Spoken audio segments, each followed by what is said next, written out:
बगतरना में सहरसा लहटा बखान के। ये हो बहुत सुंदर कि भुइया बाबा बगतरना में सहरसा लहटा बखान के।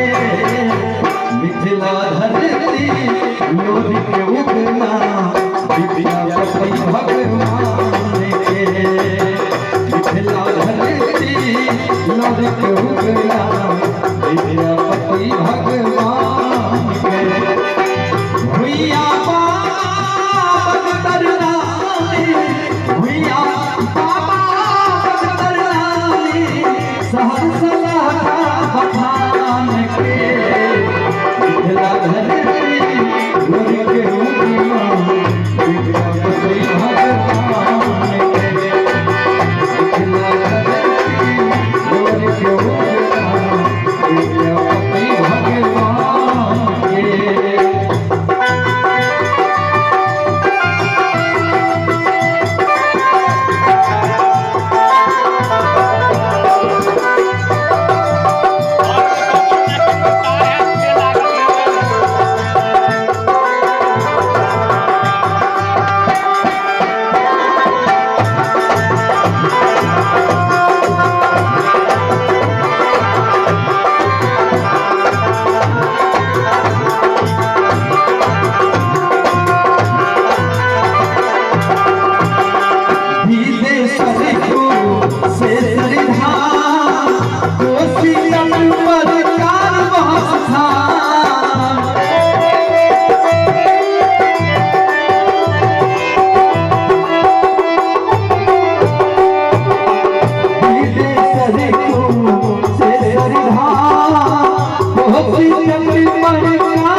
जे सोहर संगम लगली गीत लगली झिझिया जग जबीनी घरामा के खटखट रोटी के धक्का कुर्ता गमछा पाग मुरठा और देखियो मिथिला में की नामे छै मुरही कपूरी मिथिला के नामी मुरही कपूरी मिथिला के नामी दिल्ली आई शाम के मिथिला धरती उनके नाम विद्यापति भगवान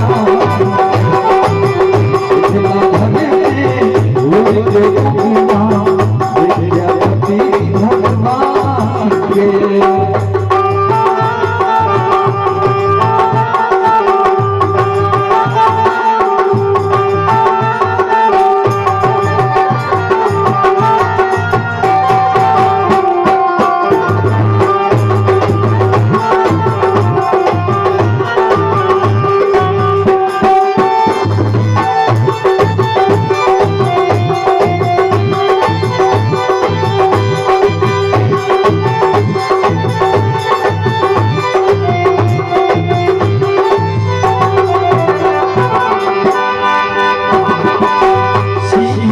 ले सरिधा हाथी ही भगवत आस्था